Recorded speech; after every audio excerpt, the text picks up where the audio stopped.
2015 මේ රටේ ජනතාව මහින්ද රාජපක්ෂ මැතිතුමා අතිදවන්ත මැතිවරණ ව්‍යාපාරයක් මෙහෙවල බෙදන්න තියෙන හැමදේම බෙදලා කරන්න තියෙන හැම සංවර්ධනයේම ගම්මට්ටමින් බිම්මට්ටමින් කරලා හැම රූපවාහිනී නාලිකාවකින්ම දවන්ත මාධ්‍ය ප්‍රචාරයක් පෝස්ටර් කටවුට් කාර්යාල කොඩිවැල් රතිඤ්ඤ අරක්කු සිගරට් බුරියානි නේද නොදුන් දෙයක් නැහැ ගම්පහ දිස්ත්‍රික්කේ පරාදයි රට පරාදයි අපිට අලුත් අත්දැකීමක් අලුත් ආදර්ශයක් මේ රටේ ලැබුණා බොහොම නිහඬව. නමුත් රට කරන්න ගියාම රටේ ආර්ථිකය මෙහෙවන්න ගියාම අපි දැක්කා රනිල් වික්‍රමසිංහ මැතිතුමාට කණ්ඩායමක් හිටියේ නැහැ කියලා. එතුමා 80 ගණන් වල එතුමාගේ ආර්ථික දැක්මට අනුව කටයුතු කරපු පිරිසක් ආර්ථිකය මෙහෙවන්න කැදෙව්වා. පාස්කර ලිංගම් මහත්තයා, චරිතරත්වත්ති මහත්තයා, අජිත් ඩයස් මහත්තයා, රකිට වික්‍රමනායක මහත්තයා එහෙම. ඊළඟට බරපතල ලොකු ඇමතිකම් එතුමා අධ්‍යයනය කරපු රාජකීය විද්‍යාලයේ හිතවතුන් පිරිසකට දුන්නා. මම නම් කියන්නේ කැමති නෑ. ඒ හැමෝම හරිම අසමත්. එක ප්‍රධාන ව්‍යාපෘතියක්වත් ගෙනියන්න බැරි වුණා. අන්තිමට ඉතුරු වුණේ ටයි කෝට් විතරයි. මේක නිසා ජනතාව තුළ විශාල කලකිරීමක් ඇති වුණා. හොඳ වැඩ නොකළ නෙවෙයි. විශාල දේශපාලන පරිවර්තනයක් 19 වෙනි සංශෝධනයෙන් වුණා. ආර්ථිකය බංකොලොත් නොවි මොනවා වුණත් ගෙනියන්න හැකියාව ලැබුණා. ඒ වගේම යම් යම් අලුත් ආරම්භයන් කරන්න අවස්ථාව ඒ ආණ්ඩුවේ ලැබුණා. විශාල සමාජ සුබ සාධනයක් කළා, පඩි වැඩි කළා, සමෘද්ධි වැඩි කළා, ඖෂධ නිකන් දුන්නා. මේ වගේ වැඩ කරා. නමුත් මහජනතාව සතුටු වුණේ නැහැ ඒ පාලනය ගැන.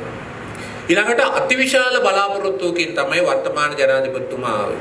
එතුමා ආර්ථිකය නවීකරණය කරයි කියලා හිතුවා. ලී ක්වාන් යූ වගේ පරිවර්තනයක් කරයි කියලා හිතුවා. ඒ වගේම පාක් හී කොරියාවට කළා වගේ විනයගරුක පාලනයක් හදයි කියලා හිතුවා. ඒ වගේම පුටින් කළා වගේ ජාතික ආරක්ෂාව දේශපාලන ස්ථාවරත්වය සහතික කරයි. ජාතික අභිමානය විශේෂයෙන්ම සිංහල බෞද්ධ ජනතාවගේ අභිමානය ආරක්ෂා කරයි කියලා විශ්වාස කළා. යෝධ රළවේගයකින් එතුමා බලයට 2015 පෙරදිච්ච ගම්පහ වැඩි ඡන්ද 4 ලක්ෂකින් ජයගත්තා. එතකොට අපිට පෙනුනේ නැහැ මොකුත් දැන්. අපි දැක්ක කණ්ඩායමක් නැහැ. 2005 ඉඳන් 15ට ආර්ථිකයේ මෙවපු ජයසුන්දර මහත්තයා දැනුත් ආර්ථිකයේ මෙවුවා. ගාමිණී සෙන්රත් මහත්තයා අගමැතිතුමාගේ ලේකම් හැටියට මෙවුවා. ලලිත් වීරතුංග මහත්තයා නඩුවක් ප්‍රශ්නයක් මත මම හිතන්නේ එතුමා වැරදකාරයෙක් කියලා එතුමා උපදේශකයා හැටියට කටයුතු කරනවා. පේමසිරි මහත්තයා එදත් පාරවල් හැදුවා ගැහුවා අදත් පාරවල් හදනවා ගහනවා. ලොකු වෙනසක් වෙලා නැහැ. මේ කට්ටියම පරණ විදියටම පරණ සූට් ඇඳගෙනම ඇවිල්ලා එකම වැඩේ අර සිංහල බෞද්ධකම පෙරට වඩා ඉස්සරහින් දාගෙන දේශාභිමානයේ පපුවට ගහගෙන ඇවිල්ලා කරගෙන යනවා. දැන් නම් ඒකෙනුත් පොඩ්ඩක් ඈත් වෙමින් යනවා. පොඩි ප්‍රශ්න මතුවෙනකොට ඒවා මග ඇරලා යනවා. ආදාහණය විතරයි මේ සිංහල බෞද්ධ රටේ කිව්වා. හැබැයි එක්සත් ජාතීන්ගේ මානව හිමිකම් කොමිසමේ යෝජනාව එනකොට ඉම්රාන් ખાන් ලංකාවට එනකොට ඒක රිවර්ස් කරනවා. ඊළඟට පළාත් සභා අහෝසි කරනවා. අහෝසි කරලා අලුත් දේශපාලන ව්‍යුහයක් ඇති කරනවා. හැබැයි ඊයේ පළාත් සභා මන්ත්‍රීට කතා කරලා කිව්වා නෑ අපි පළාත් සභා තියන්න යනවා කියලා. මොකද ලබන සතිය ඡන්දයක් තියෙනවා එක්සත් ජාතීන්ගේ මානව හිමිකම් කොමිසමේ. ඉතින් ඔය ජාතිය ආගම ඔක්කොම රිවර්ස් යනවා මේ අර්බුදයේ යථාර්ථය කරලියට එනකොට.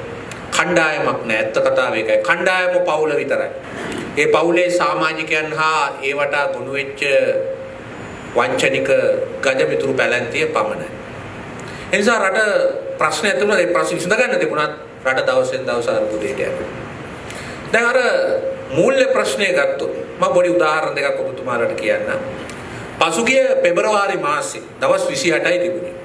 ඒ 28 එදිනෙදා වියදම් පියව ගන්න අපි බදු ගෙව්වා. ඒ බදු ආදායම ලැබුණා. ඒ වගේම වියදම් පියව ගන්න තව අවශ්‍ය වුණා රුපියල් බිලියන 160ක් කෝටි 16000. මේක ගන්න සුපුරුදු පරිදි ආණ්ඩුව ගියා වානේ අපේ ලංකාවේ මූල්‍ය වෙළඳපොළට. රුපියල් වලින් ගන්න කරන වෙළඳපොළට ගියා. ගිහිල්ලා ගියා මෙන්න මේ අනුපාතයට අපිට රුපියල් කෝටි 16000ක් දෙන්න කියලා. ඒතකොට ලොකු ආයතනක් තිබුණා EPF, ETF, ලංකා බැංකුව, මහජන ඔක්කොම. නමුත් අන්තිමට මේ හැමෝම එකඟ වුණේ බිලියන 70ක් කෝටි 7000ක් දාන්න විතරයි. හිඟයක් ඇති වුණා. කෝටි 9000ක බිලියන 90ක හිඟයක් ඇති වුණා. මොකද්ද විසඳුම? විසඳුම බියකම ෆැක්ටරි. හරි අච්චු ගහ. අච්චු ගහලා දිනවා කෝටි 7400. දැන් සමහරු හිතනවා මේක දැන් මෙහෙම ගිහිල්ලා අර සිම්බාබ්වේ වගේ විල් බැරෝවෙන් සල්ලි අරන් යන්න වෙයි නේද කියලා. වෙනවා. අද හෙට වෙන්නේ නැහැ. අද හෙට වෙන්නේ නැත්තේ ආර්ථිකය ඍණ අගයක් අරන් තියෙන නිසා. ආර්ථිකය ධන අගයක් අරගෙන මිනිස්සු නැවතත් වියදම් කරන්න පටන් ගත්ත හැටියෙම මිනිසුන්ගේ ශක්තිය ආපු හැටියෙම තේරෙයි පොල් ගෙඩිය 250ට ගිහිල්ලා හාල් සිරුරු 300ට ගිහිල්ලා සල්ලි අච්චු ගහපු එකේ රංගේ. මේක නොදන්නවද? දැන් මහ බැංකුවේ අධිපතිතුමා ඇවිල්ලා කොළඹ විශ්වවිද්‍යාලයේ හිටපු ඔය ආර්ථික විද්‍යාඥයෝ කියලා ඉන්න ඔක්කොටම උගන්වපු ගුරුතුමා. එතුමා මේක නොදන්නවද? ඔය මහ බැංකුවේ ඉන්න උසස් නිලධාරීන් මේක නොදන්නවද? දන්නවා. නමුත් ගැට ගහගෙන දුවන එක තමයි කෙරුවාව. ඉතින් අර අද ගැට ගහගෙන හෙට ගැට ගහගෙන අතනින් අර අපේ ඉන්නේ ඔය කොළඹ කැලණිය හැමතැනම ඉන්න උදේට ගියා නේද? 104 පොලියට රුපියල් 5000ක් ගත්තා. පේමන්ට් එකට බඩු ටික දාගත්තා. ඒක කොහොම හරි කළා හවසට ගෙව්වා. ආපහු ඉස්සතින් ගෙදර ගියා. ඒ தത്വෙට මේ ආර්ථිකය අදපත් වෙලා තියෙනවා. මේක මෙහෙම ටිකටම කරගෙන යන්න බෑ මිත්‍රෝ. ඔය සල්ලි අච්චු ගන්න කතාව කිව්වොත් යහපාලන කාලෙත් අච්චු ගහුවා කියන සමහර කටවාචාලයෙකුට කියන්න පුළුවන්. ඔව්. 2019 අවුරුද්දේ යහපාලනයේ අච්චු ගහලා තියෙනවා සල්ලි කෝටි 400ක්. බිලියන 4ක් මුළු අවුරුද්දටම. නමුත් ගිය අවුරුද්දේ අච්චු ගහපු සල්ලි ප්‍රමාණය බිලියන 660ක්. කෝටි 66000ක්. යහපාලනයේ මුළු අවුරුද්දටම 400යි. ගිය අවුරුද්දට විතර 2020 66000. මේවා බලපෑම මේ ඉස්සරහ කාලෙට එනවා. විදේශ මුදල් තත්ත්වය ඊටත් වඩා නරකයි. දැන් ගිය ජනවාරි 19 වෙනිදා අපිට ඕන වුණා ඩොලර් මිලියන 200ක් කෝටි 20ක් හොයාගන්න විදේශ අරමුදල්. අපි ගිහිල්ලා ඉල්ලුවා. කීයද ආවේ? ඩොලර් මිලියන 44යි ආවේ. එකත් ආවේ 107 පොලියට. එතකොට ඉතුරු ටික මොකද වුනේ? අපේ සංචිත වලින් දැම්මා. මේ සංචිත කියන්නේ අපි ඒවත් ණයට ගත්ත සංචිත. ඒව හැදුවේ බන්දුල ගුණවර්ධන නෙමෙයි, අදිත් කප්රාල් නෙමෙයි. ඒව හැදුවේ කලින් හිටපු මහ බැංකුව අධිපතිතුමා ඉන්ද්‍රජිත් කුමාරස්වාමි මැතිතුමා. එතුමාට විමල් වීරවංශ මහත්තයා කිව්වේ කොටියා කියලා. උන්නේ නම කුමාරස්වාමි අර ගැලියන් ෆන්ඩ් එකේ උපදේශකයෙක් හැට වැඩ කළා කියලා ඒ වැදගත් මිනිහට කොටියා කිව්වා. වියත් මගේට ගිය ඇතම් ආර්ථික මේ වශයෙන් දැනුමක් තියෙන මිනිස්සු බව මට කියලා තියෙනවා ඉන්ද්‍රජිත් කුමාරස්වාමි කියන්නේ කොටියෙක් ලංකාවේ ආර්ථිකය වටන්න ආපු මිනිහෙක්. ඒ මිනිහා නොඑන්න ගිය අවුරුද්දවත් පාස් කරගන්න ගෝඨාභය රාජපක්ෂ මහත්තයාට බැරි වෙනවා. එතුමා අඩුම තරමින් ඩොලර් බිලියන 7.2ක් 2019 සංචිත ඉතුරු කළා ගියා. එක ඩොලරයකින් මේක වැඩි කරගන්න මේ ආණ්ඩුවට බැරිලා. ඒ සංචිත ටික දිය වෙලා ගිහිල්ලා තියෙනවා. දිය වෙලා ගිහිල්ලා දැන් මේ අවුරුද්දේ අපේ ණය ටික ගෙවා ගන්න බැරි තත්ත්වයටපත් වෙලා තියෙනවා. ඇයි? අර සල්ලි හම්බ වුණේ මිලියන 44යි මිලියන 200ක් ඕන වුණා. ඉතුරු ටික දැම්මා සංචිතවල. ඒකයි කරේ. ඊළඟට මේ දැන් ආඩම්බරෙන් කියනවා චීනෙන් අපිට මේ විනිමය හෝමාරුවක් කරන්සි සොප් එකක් හම්බ වෙනවා. ගිය අවුරුද්දේ අපි ඉන්දියාවෙන් කරන්සි සොප් එකක් ගත්තා. මොනවද ඒ සොප් කියන්නේ? ලොකු කතා ගියාගෙන ඉන්නේ. අතමාරු. මාස 3ෙන් දෙන්න, 6ෙන් දෙන්න, අවුරුද්දෙන් දෙන්න කියලා ගන්නෑ. එතකොට ගිය අවුරුද්දේ ඉන්දියාවෙන් ගත්ත 400 මේ අවුරුද්දේ පෙබරවාරි වල ගෙවන්න ඕන. චීනෙන් ගන්නව නම් 1500 ලබන අවුරුද්දේ ගෙවන්න ඕන. ඒතර ලබන අවුරුද්දක් ගැන මොකුත් හිතුවිල්ලක් නැහැ. මේ අවුරුද්ද පන්න ගැනීම ගැන තමයි හිතුවිල්ල. ඒක නිසා දවන්ත මූල්‍ය අර්බුදයක අපි අපිට එක දවසක් හරි ණය ගෙවා ගන්න බැරි වුණොත් අපිට වෙනවා අපේ බංකොලොත් භාවය ප්‍රකාශ කරන්න. ඒහා සමගම රටට අත් වෙන්නේ ග්‍රීසියට, ලෙබනනයට, ආජන්ටිනාවට අත් වෙච්ච දේ. හැබැයි ඒ රටවල වල කවුරු හරි හිටියා උදව් කරන්න. ග්‍රීසියට ජර්මනිය හිටියා. ලෙබනනේට ප්‍රංශයේ හිටිය ඇවිල්ලා උදව් කරන්න. අපට කවුරු උදව් කරයිද කියලා හිතන්න අමාරුයි. ඒ වගේම සංවර්ධනය. ඔය කතා කරන දේවල් අනේ කරන්න පුළුවන් දේවල් නෙමෙයි. අපේ සුමේද මහත්තයා කිව්වා මේ පාරවල් ලක්ෂය. මේ දැන් අන්තර්ජාලයට ගිහිල්ලා බලන්න ලංකාවේ පාරවල් කිලෝමීටර් කීයක් තියෙනවද කියලා. A B C D ගණේ පාරවල් ඔක්කොම එක්කව ගලව පාරවල් කිලෝමීටර් 35000යි තියෙන්නේ. ඒ 35000ම කාපට් කරලා ඉවරයි. එතෙ මේ අවුරුදු 10ක් තිස්සේ ට්‍රිලියන 2.5ක් වියදම් කරලා මේක කාපට් කරලා ඉවරයි. මම මෙහෙ තියෙනවද ගම්පහ කාපට් කරන්න පාරවල්? නෑ. මේ කාපට් උඩින් කාපට් දාන්න. කීයද හදන්න පුළුවන්? ඔය අර මුළු අයවැය යෝජනාවෙම තියෙන්නේ මිලියන් 20000යි මේකට වියදම් කරන්නේ. ඒකෙන් අර කිව්වා වගේ කිලෝමීටර් 2000යි හදන්න පුළුවන්. ලක්ෂයක්. ජෝන්ස්ටන් කට අරපු හැටි කියන්නේ ලක්ෂයක් කියලා එතුමා කියන්නේ. ලක්ෂෙ කොහෙද තියෙන්නේ කියලා දන්නේ නැහැ. මේකේ කොච්චර හදන්න පුළුවන්ද කියලා දන්නේ නැහැ. කාවද මේ රැවටෙන්නේ? තමන්මයි රැවටෙන්නේ. දැන් RDA එකේ පුළුවන් නම් ගිහිල්ලා ඕන ඉංජිනේරුවෙක්ගෙන් දැන් මේ ගම්පහ කිලෝමීටර් ලක්ෂයට සල්ලි ඇවිල්ලාද කියලා.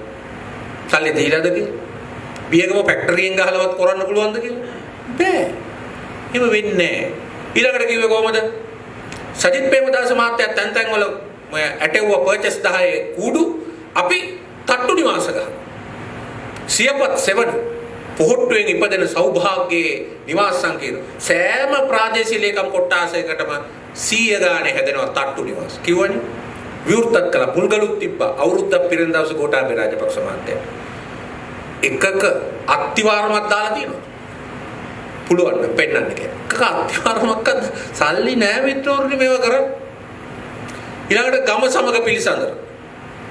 මට ඔය ගම සමග පිළිසඳර අනුරාධපුරයේ කරපු දැන මට ප්‍රධාන නිලධාරියෙක් කතා කරලා කිව්වා.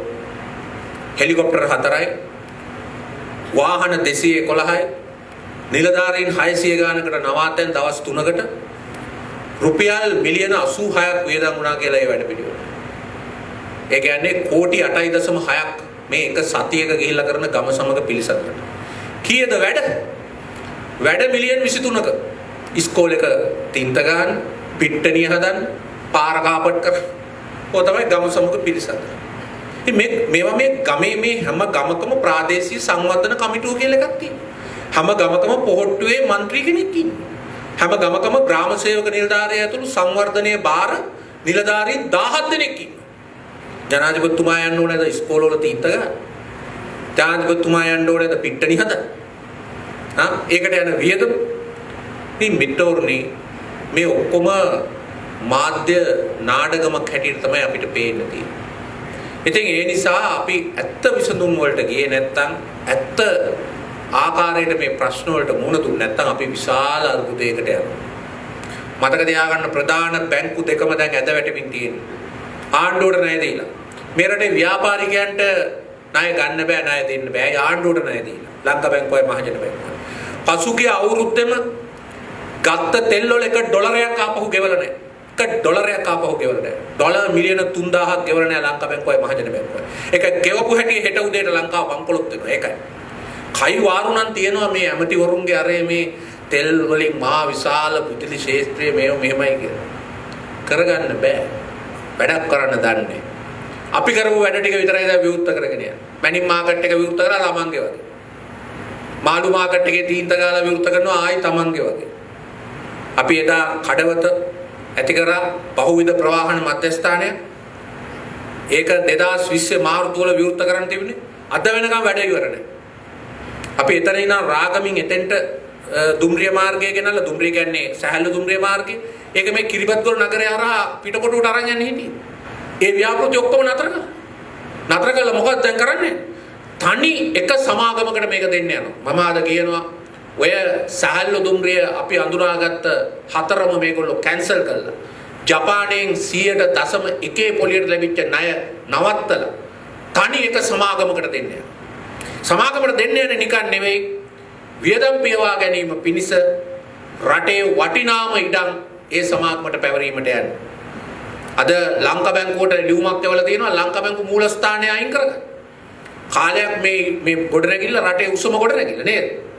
ලංකා බැංකු මූලස්ථානය ජාතියේ පහන්ට ඒක විකුණන්නේ. ඊළඟට ප්‍රධාන මට්ටමේ සියලුම ඔය කොළඹ නගරයේ තියෙන ඉඩම් ආර්ථික මර්මස්ථානවල තියෙන ඒවා මේ විදේශිකයන්ට විකිණීම පැවරීම තමයි කරන්නේ. මේ අතෝ හිතන් ඉන්නවා මේ ශ්‍රී ලංකා යුද හමුදාවේ මූලස්ථානයේ 24 පැයෙන් හමුදාව පාරට දාලා විදේශිකයන්ට ලබා දුන්නා වගේ මේකත් කරන්න පුළුවන් කෙරුවාවක් කියලා හිතන්නේ. ඒක වැරදීමක්. දැන් එවැනි දෑ කරන්න ඒ ලංකා බැංකුවේ වෘත්තීය සමිතියෝ මහජන බැංකුවේ වෘත්තීය සමිතියෝ දේශීය ආදායම් දෙපාර්තමේන්තුවේ වෘත්තීය සමිතිය ඉඩ දෙන්නේ නැහැ. මොකද ඒ චණ්ඩිකම් වල යුගය ඉවරයි. එම බයක් තිබුණා මේ රටේ 2019 20 දැන් එහෙම බයක් මේ රටේ නැහැ. එකම විහිළුවක් විතරයි අද මේ රටේ ජනාධිපතිතුමා වෙනුවෙන් ඉතුරු වෙලා තියෙන්නේ. ඒ වගේම බලන්න මෙච්චර රට අර්බුදයට ගිහිල්ලා නින්දිත විදිහට කරගෙන යන වංචාව. අපි හැමෝටම වෛද්‍යවරු උපදෙස් දුන්නා මේ වෛරසයෙන් බේරෙන්න මේ මුහුණු ආවරණ පළද. නිකන් පොඩ්ඩක් හොයලා බලන්න මේ කැලණිය තමයි ප්‍රධාන ගබඩා සංකීර්ණයේ තියෙන්නේ මුහුණු ආවරණ. මේ ව්‍යාපාරිකයෝ තුන්දෙනෙක් කරන්නේ. ගජමිතුරු ව්‍යාපාරිකයෝ තුන්දෙනෙක්. ඒ තුන්දෙනාට විතරයි අවසරය තියෙන්නේ. මේකෙන් කොල්ල කන. ඊළඟට හැමෝටම කිව්වා විස බීජනාශක පාවිච්චි කරන්න සැනිටයිසර්ස්. ගරු දිලිත් ජයවීර ඒක අතට ගත්තා. අරගෙන ඒකෙන් හම්බු කරන්න පටන් ගත්තා. ඊළඟට අපිට ලෙඩේ තියනවද නැද්ද බලන්න PCR පරීක්ෂණය කරන්න. PCR පරීක්ෂණ කට්ටල ගෙන්නන එක ඒකත් සෞඛ්‍ය අමාත්‍යාංශයේ බලධාරී කීප දෙනෙක්ගේ වංචාවක් වුණා කියලා ඒගොල්ලොම කියනවා.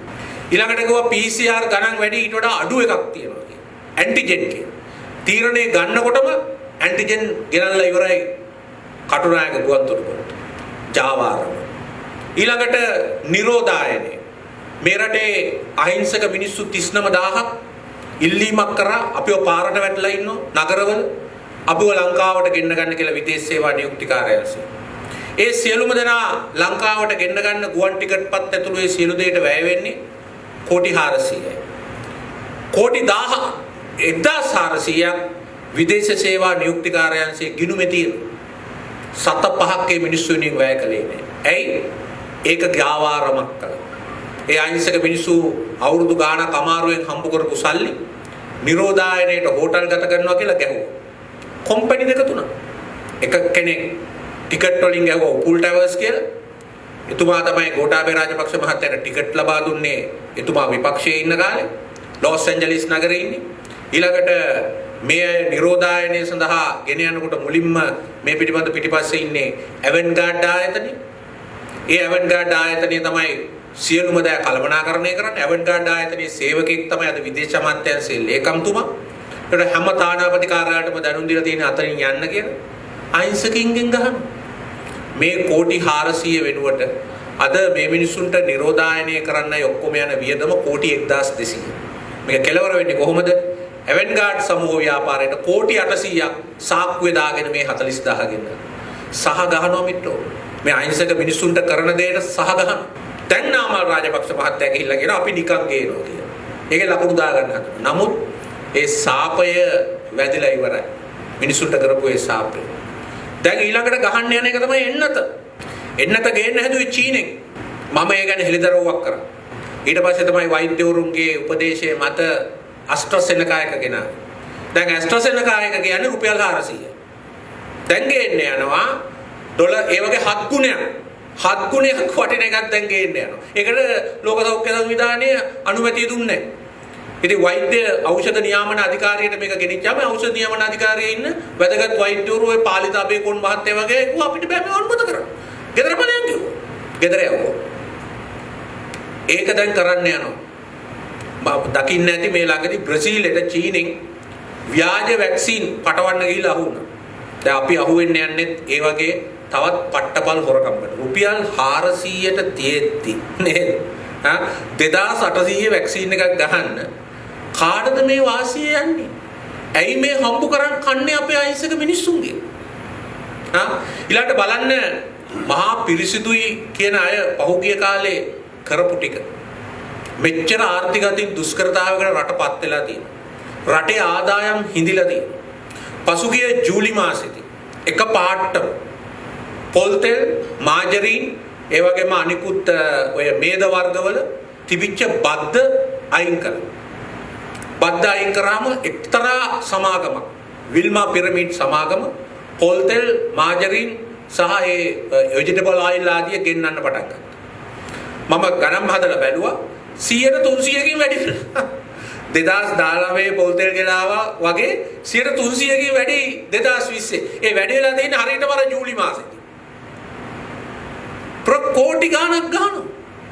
මාජරින් ටිකෙන්, පොල් තෙල් ටිකෙන්, එළවලු තෙල් ටිකෙන් ගන්නවා. තනි සමාගම. මේක තමයි සෞභාග්‍යයේ මග. රජයට අයිති වෙන්න තියෙන ධනය නැති වෙලා යන. ඊළඟට ඔක්තෝබර් 13 වෙනිදා අපේ ආර්ථික විශේෂඥ බන්දුල ගුණවර්ධන මැතිතුමා කිව්වා අපි සීනි 85ට දෙනවා කියලා. නේද?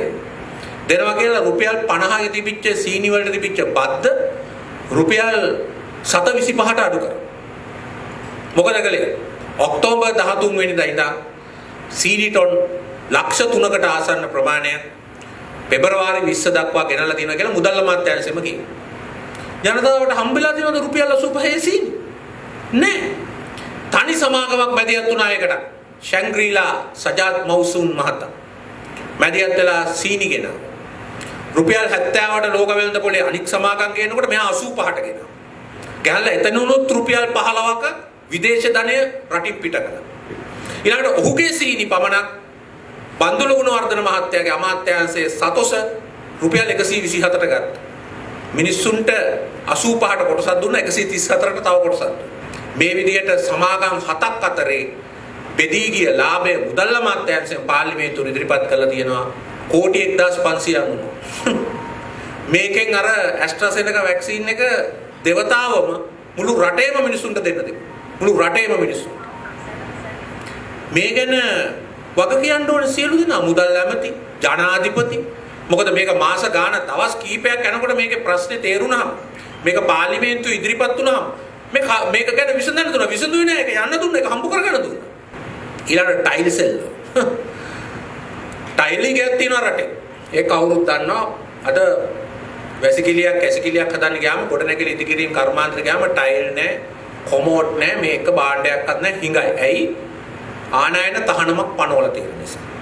එතකොට මට ඔය ටයිල් පිටරටින් ගෙනන සමාගම් වල කට්ටිය ආවා.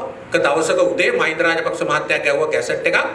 ටයිල් සඳහා තිබිච්ච ආනයන බාධාව අයින් කළා කියලා. ටයිල් ආනයනය කරපුවා හරි සතුටු වුණා. ඒ වගේම දුක් වුණා. ඇයි? මේකට ගාණක් දෙන්න උනා. මේකට ගාණක් දෙන්න උනා. මේ කැසට් එක ගහපු එකට ගාණක් දෙන්න උනා.